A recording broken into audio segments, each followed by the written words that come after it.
Brian would be so thoughtless. Can't you? I can. She wants an adventure. What's wrong with that? I don't blame her. Not for wanting to go, but why run off and leave us in the lurch? You're only talking like that so we'll think you didn't know.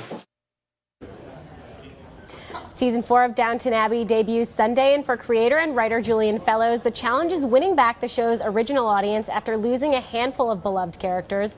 Rachel Dodds chatted with Mr. Fellowes about the new season. She joins us now. So we saw in that clip there, they're talking, this is like the loss of Mrs. O'Brien. She's the most recent character to depart. How do they move past all of these, all of these characters that have left? Well, it's easier when a servant leaves because they could just get another job. Which is what she did.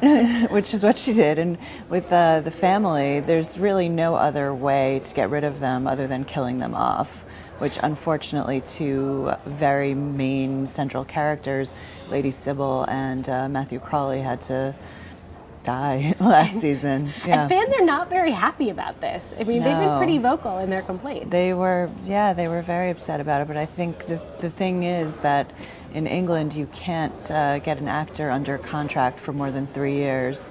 So in America, you could sign them for 7 years or whatever. But there, after 3 years, if they want to pursue a Hollywood career, which those actors did want to do, they have to figure out a way to get them off the show. Well, and one of the things is, fans might be up in arms about this, but it seems like in your conversation with Fellowes, he was basically saying there are only so many things I can control. If people decide to leave, what's he supposed to do? Right. He had asked Dan Stevens if he would stay until the first episode of the current season, so that the season 3 wouldn't be so mired in death and destruction, but he had other plans, So Dan Stevens, of course, is Matthew Crawley, and now his wife is devastated, and it's just like a very miserable life right now. It's very sad, yeah. It's I'm laughing because Lady Mary, obviously, without revealing spoilers, opens season 4, and she's in a very sour mood,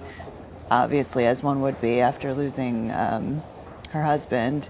But she still manages to be very funny when she's in a terrible mood. And one of the things that Fellowes can control is the fate of Lady Edith, who has had this pretty devastating existence so far on the show. And, yes, poor Edith. Yeah, poor Edith. Is there any sign that he might give her like a glimmer of happiness to cheer up fans? I think fans are always coming up to Julian Fellowes and saying, please let Lady Edith be happy. I think people take it very personally that she's suffered such a string of, indignities, including being left at the altar last season. And, again, without revealing anything about this season, Julian Fellowes believes that there are some people who are lucky and some people who are unlucky. And Lady Edith, I think, falls into the latter does not bode category. Well for Lady Edith's future. There are ups and downs, and we can be hopeful for Edith.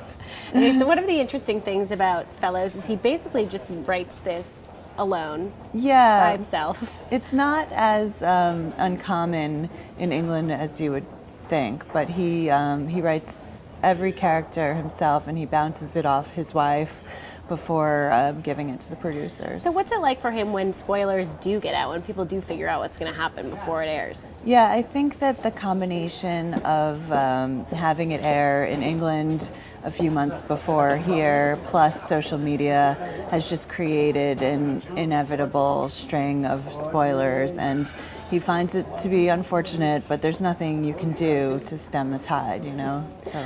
All right, well, we'll see what happens to Lady Edith this season. Thanks for being here, Rachel. Thank you.